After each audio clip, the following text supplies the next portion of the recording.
So how many of you were at Meow Wolf last night? Nice. Okay, so the vast majority of us. That's awesome. So I don't need to do too much context on that. Vince is one of the co-founders of Meow Wolf. There's like a gaggle.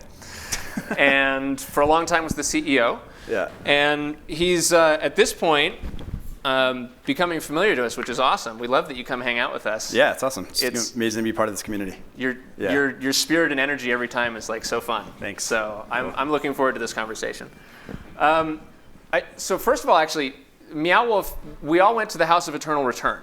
Yeah. Which for a long time, Meow Wolf and House of Eternal Return was like the same thing. Now sure. there are three. And in fact, the third one is in Denver, and Yep. it just opened up a month ago? Yeah, pretty much. Yeah, a month ago. Yep. So how does that feel? What's it like? What's the... I mean, it's wild. I mean, it's no different than like any entity growing up and expanding and shifting and moving beyond what it has been and into what it could be, you know. And so it's all those things. It's like loss of who we are, who we were, but excitement for who we could be, growing pains, existential crisis, a lot of excitement, learning how to be successful. You know, it's all the stuff that we go through like as we grow up as a human, you know, so it's everything. But it's incredible that it worked. When I walk into Denver, the Denver exhibit is truly unprecedented. You know, like the building is unprecedented and the project is unprecedented. And when I walk in there, the thought that I have is, how did this happen? Like, why would someone invest in this? Why did someone build this building? Like, it is so absurd for it to exist, and yet it exists. And that's really fundamentally like what's at the heart of Meow Wolf, and what's at the heart of, you know, kind of our whole mission is for that possibility of something that shouldn't exist existing. There's an author named Yuval Noah Harari who's written a book called Sapiens. And I read it, 6 years ago or something. And one of the things that sticks with me is he talks about how, everything is really just us, humans imagine something together, and that's how we coordinate what we do. And so the idea that we have a company, like say Amazon, it's like, well, what would it be if every single one of the people at Amazon were replaced with a different person the following day? Right. Yeah. And like, what is that? Yeah, right. So there's something about, imagining something into existence, which is so compelling and so human. And we're only scratching the surface, like that's kind of what my thinking has been over the course of the last, for my entire life, for my entire adult life in some form, but definitely over the course of the last five years, it's been like we're only scratching the surface of what it means to be imaginative creatures, or vessels of the imagination. Yeah. And it's like I oftentimes think I reference it back. It's good to like kind of throw some kind of perspective to it. But at one point, reality to humans was the outside world, was nature, and buildings or some kind of buildings were slowly making their way into our existence. And somebody might say, and buildings that came from the imagination, so like, go looking at Chaco Canyon, it's like this becomes really kind of an inspiring thing. Like buildings that came from the imagination. And in that period of time, there had to have been some kind of like reconciliation of, is me living inside this building as real as me living in nature? Because we were so used to nature just like literally like the outside world being reality, right? Now give it, thousands of years of us now moving down the path of building buildings, we don't question if sitting inside this building right now, which is also from the imagination, is real or not. And we've come to kind of adapt to it. And the same, I think, is true for other imaginative expressions and other imaginative environments that we're going to create for ourselves. Meow Wolf in Santa Fe, which you guys saw last night, is like a small little window into what, hundreds of years from now is going to be us living fully within a creative and dream space, imaginative space. Similar to how we almost fully live within physical buildings now. And so that's like, and I also think that that's human destiny. I think that's the trajectory of human consciousness, is to move from, to continue to populate our environment with things that come from our imagination. It's consciousness wanting to experience itself. And that's a trajectory that has been on a wild path, especially since we started burning fossil fuels, which is a really weird thing to reconcile. But like, how many things have been created from the imagination? Graph that from the year, let's start with the year 200 to now. And just graph how many things have been created from the imagination. And it's an insane curve that's not gonna stop. And so that's kind of the like place that I'm existing in a lot. It's kind of a cool way to think about, you know, when you say things that have created from the imagination, you know, I think of like the broader definitions of technology going back through history, Totally. right? It's like anything that we, you know, as a species Anything. come up with to improve our, circumstances. Just take this moment right now. Like, look around. What was not created from the imagination? You know? And so like, but this wasn't always the case. This has been a rapid increase.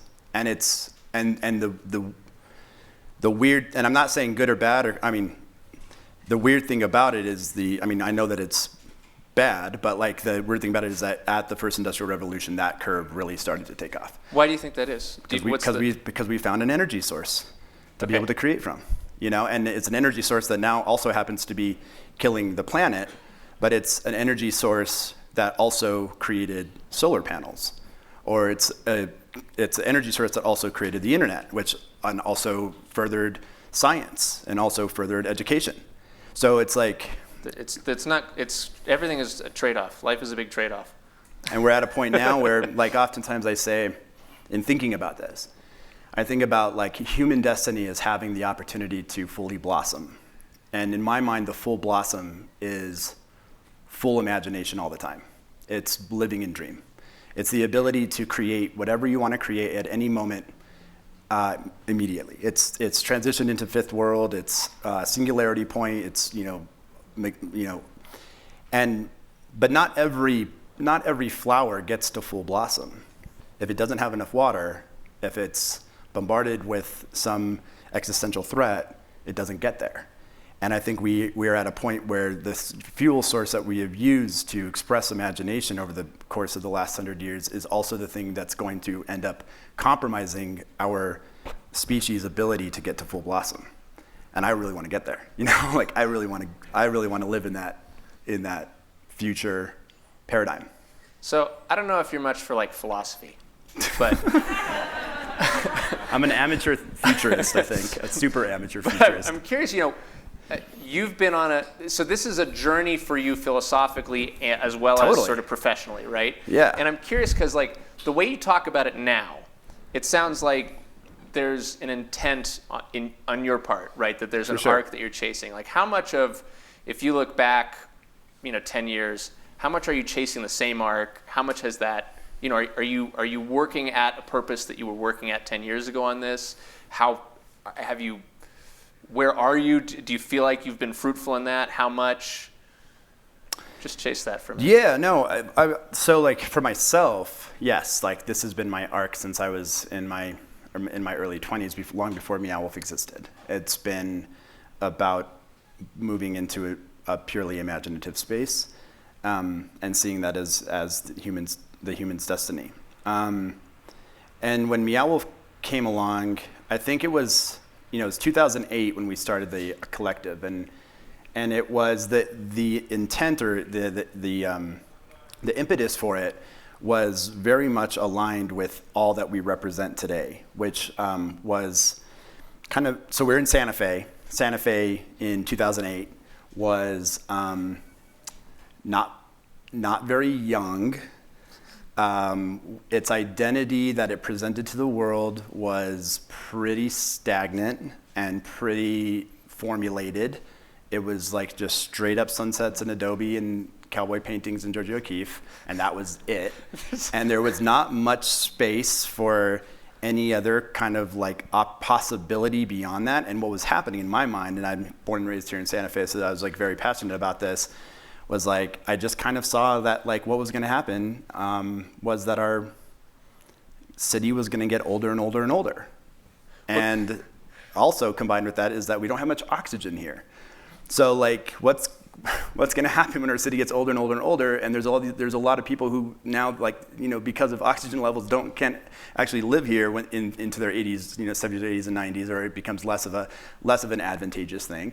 And, you know, we were seeing poor tourism numbers, housing market wasn't doing very well. And I see Cindy in the audience, and this was the same time that Cindy and I were doing, you know, similar work from different angles, and she saw the same thing of being like, where is our future? Like, where are we going? This is going to be a dead end.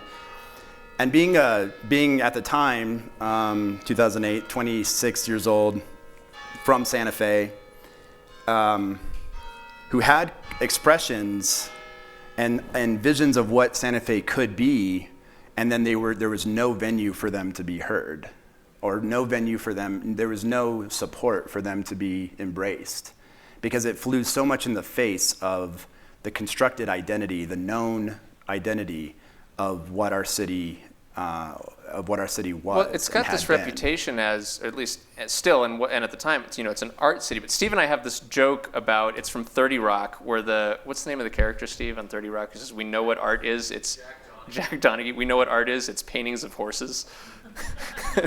Yeah. It's like there's a degree to which the city, you know, it's like it's constrained by that reputation. We all are. We're all constrained by the known.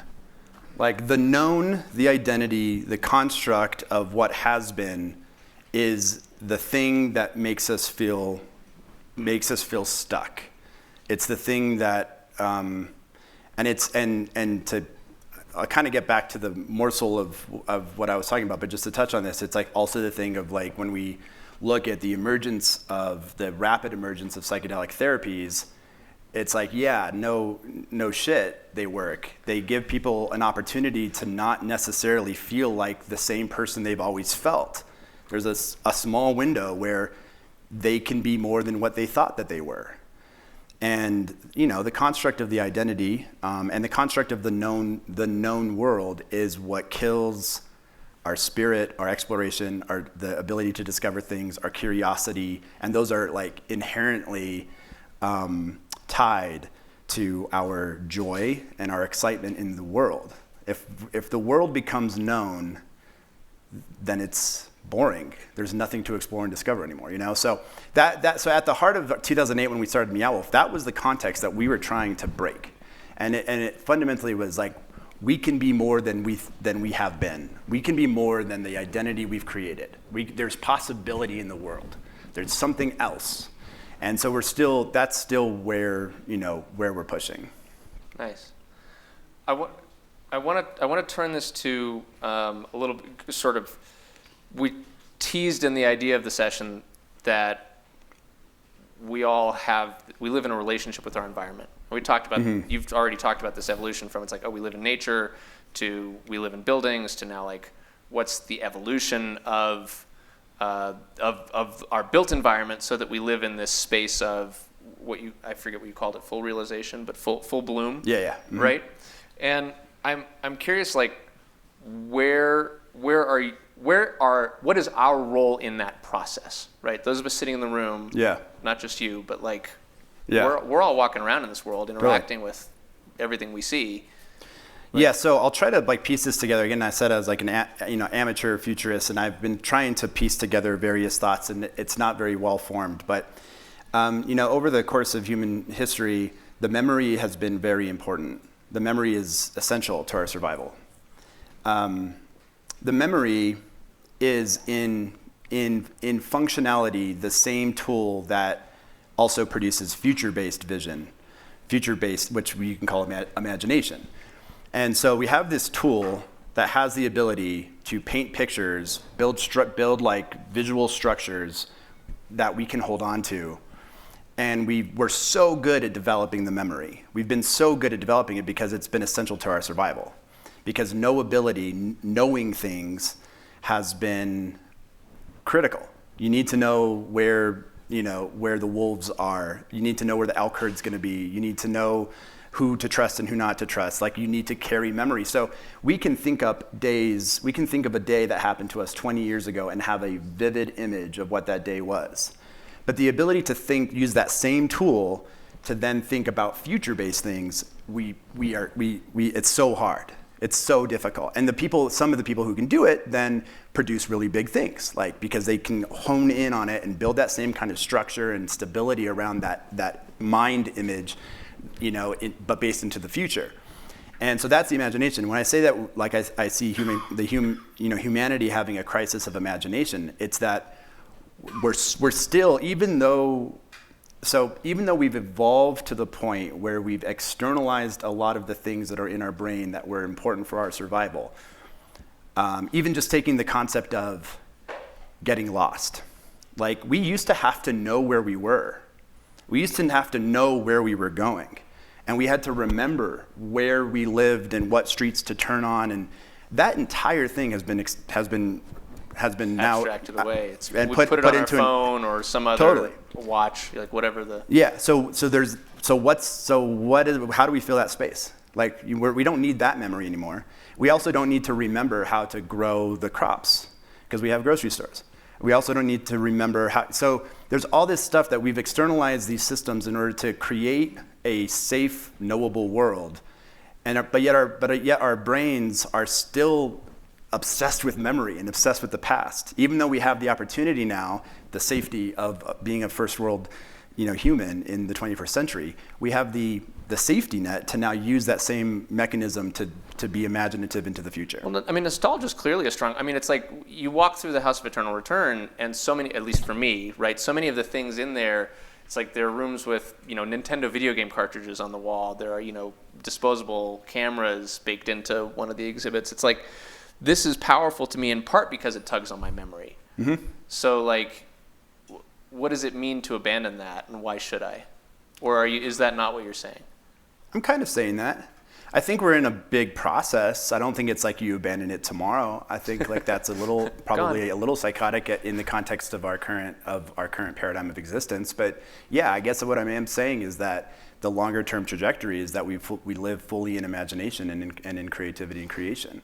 That we reach that singularity point of it's not about what you have been. It's all about who you are choosing to become. And what's interesting about the internet and that I've tied to, because Meow Wolf's in the physical world, and I'm all about like physical world environment and how to how to alter the physical world in a way that's aligned with where people are in the world today.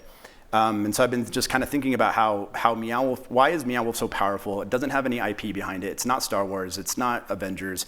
Why are there lines out the door to see something that is so abstract and weird and has no familiarity to it? And so I was thinking about the internet.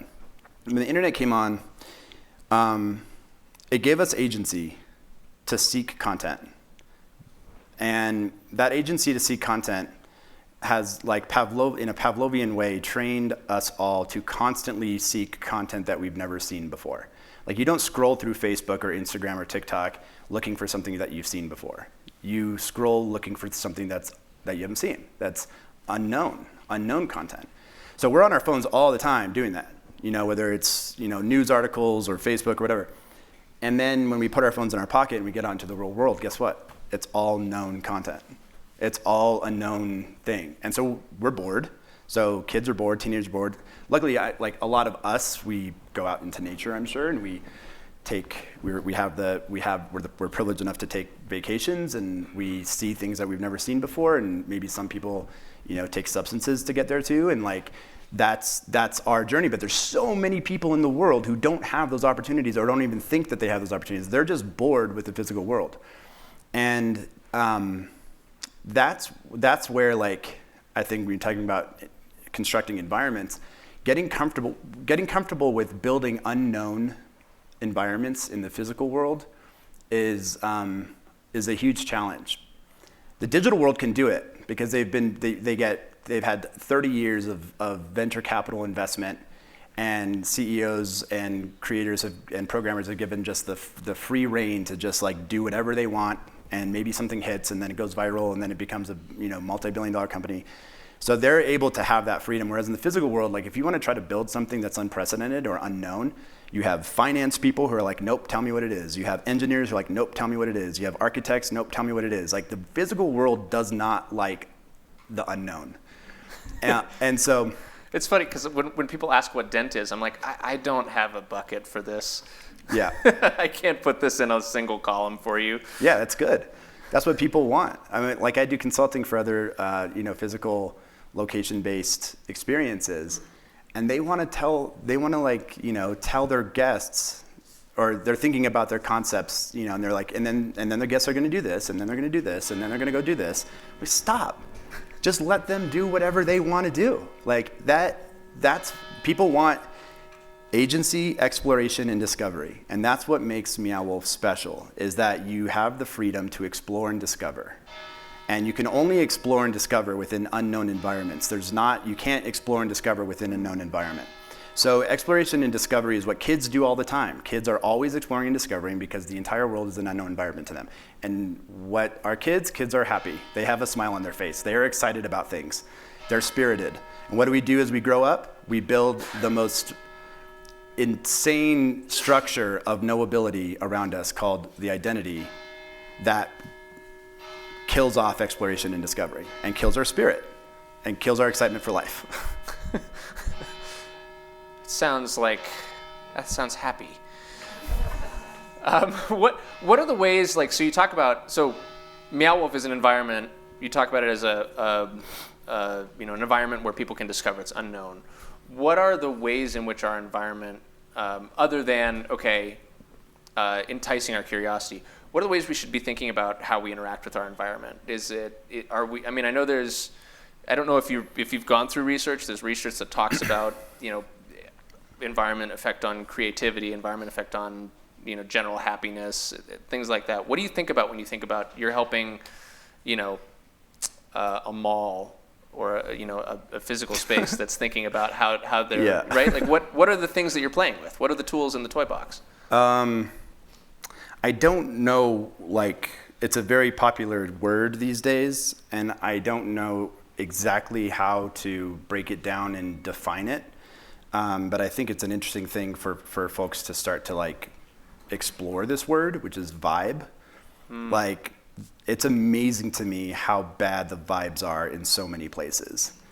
That folks can't, they're restaurants or hotels, and you walk in, you're like, this is bad, And it's some combination of sound and lighting and insulation and, attitudes of the people working. It's some amalgamation of all these things, but it's like the vibe is just bad. And it's a very millennial thing to say, or even Gen Z thing to say. And so sometimes, a lot of times, vibe gets dismissed as oh, that's just a stupid term. But I think it's a legit term, and I don't think we even understand we don't even understand the specifics of that term well enough to be able to do experience design intentionally that creates good vibes.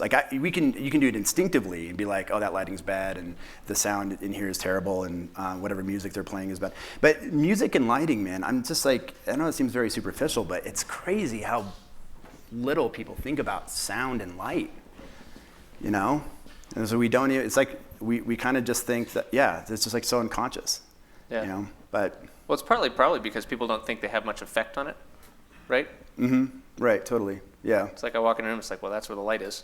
I'm not going to go move the light, right? Yeah. I go crazy. I get into spaces where I'm hanging out, I walk into a friend's house maybe for a party or something, and it's I'll start asking people if they have extra pieces of clothing that I can throw over light lamp shades and because it's just, it's such an important piece to it, the lighting. But I love it. So I'm just going to call out because that shows to me one of the traits that I think is really fascinating in people who manage to do remarkable things is a sense of agency, right? On the heels of me saying, well, I'm not going to move the light, you're like, yeah, but you got a sweater or something, throw it over the light, Totally. It's having that understanding that you can affect the world. Yeah, totally. Is a big deal, and there are a lot of people walking around who don't have that baked in. They don't have that baked in. And I say as an entire human species, like collectively, we're struggling with that, and we're at a precipice now where it's critical to our survival that we turn that corner. And even in the climate change conversation, it's so much about how did we get here, and it's so much about whose fault it is. And I haven't necessarily even seen like who's painting the picture of what it could be. Like, I haven't seen the Hollywood movie that tells me what it could be, or the book that tells me what it could be. You know, it's like, someone needs to envision it, or, I mean, I'm not one single person. I mean, there could be a leader, but like, we as a human species need to be able to visualize it, see it, and, you know, and then we can go towards it. Yeah. But there's kind of this void or black hole of like, well, what could the future look like in a positive way? And so now we're all just like so paralyzed by the fear of what the future is going to be and all of the bad imagery of it that it's like, well, shit, like, we're doomed. I think there's something fascinating. So like Mark Zuckerberg says one word, right? Metaverse, and suddenly everybody's talking about this. Yeah. And what's interesting, a couple things that are interesting about that. Metaverse, like when I think of sci-fi, I think of dystopias, right? Totally. And I also have this, it's probably, I'd love to hear your thoughts on it from the perspective of someone who plays with space in the real world, right?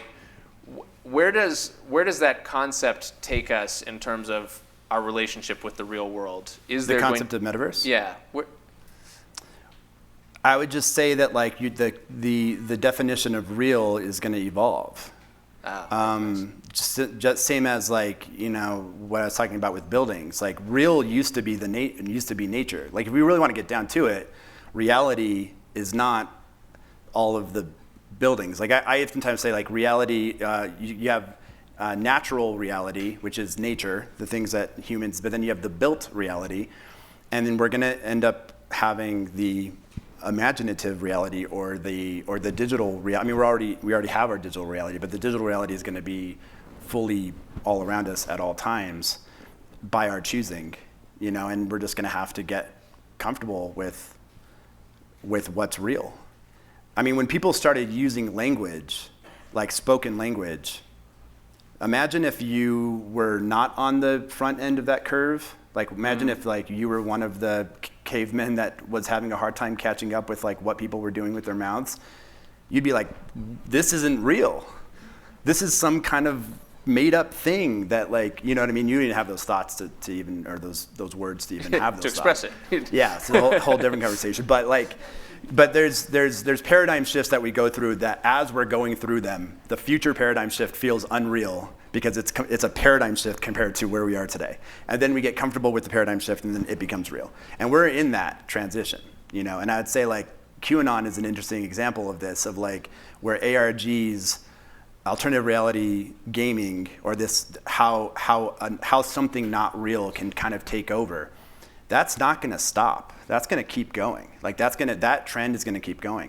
The hope is that it's not done, that the medium of reality is not used, this new medium of reality is not used for hate or not used for, you know, like putting somebody who's, you know, a total threat to our species in charge, but that we can use sort of the same tools of this new medium of reality to create magic and joy and compassion and love. But people are so afraid of ARGs and so afraid of deep fakes and so afraid of like this trend towards unreality that they're not willing to play with the medium. And then what's going to happen is that the people who do play with the medium's not going anywhere, are going to be people who are going to use it for harm.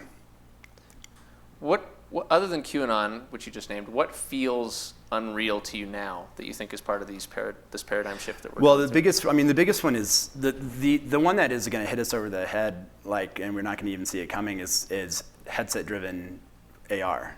Like, within 5 or 10 years, our paradigm is going to shift, similarly to how our paradigm shifted when the iPhone came out and smartphones became a reality. There's going to be another major paradigm shift, which is headset-driven AR content, full spatial computing, And that's so close. Like we're so close to that. And we're one Apple release away from that being mainstream, just as we were with the smartphone. And so, and because I've had the opportunity to experience some like really advanced prototyped AR, headset-driven AR experiences, it's going to be a shock to so many people that we're now living in this world. Yeah. I mean, nobody's going to need to look how they look. Like everybody out here, if I wanted to, could just be in bunny suits, and they could see me. I mean, we can choose whatever we want to choose. Like the filters will be endless, and the content will be endless. My thing about AR is AR will become mainstream when the people who are building AR software realize that the killer app is, who am I talking to? I would pay a lot of money for a pair of glasses that would tell me exactly who I'm talking to. Oh yeah, and that's an easy piece. Well, what's interesting to me, some of the most amazing things that I've experienced in like full spatial AR stuff, is when the characters, or the digital characters that you're interacting with, thanks to AI, thanks to their understanding of the physical space, the room, the stage, these chairs, the floor, the dimensions of the room, and their understanding also of like the things in the room that might be IoT, they can start to actually engage with you as if they are real.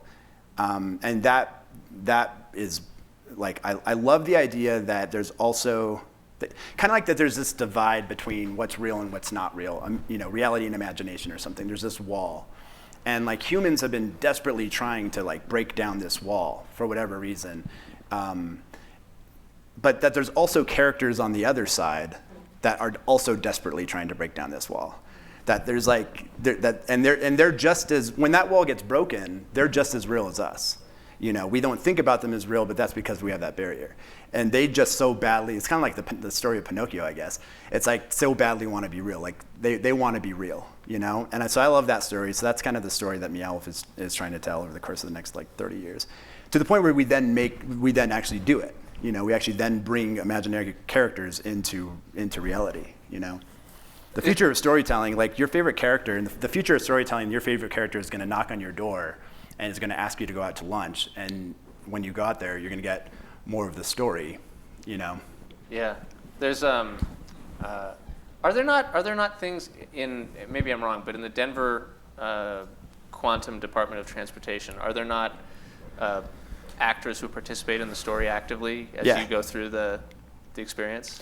Yeah, there's actors that participate. It's an immersive theater type of environment in some ways. Is that the first one Meow Wolf to do that? It's more so than others. Okay. We do it in Vegas and we do it in Santa Fe every now and then as well. And it's still just kind of scratching the surface. I'm trying to get our company to think about how do you do it both ways, like not just pretending, but actually.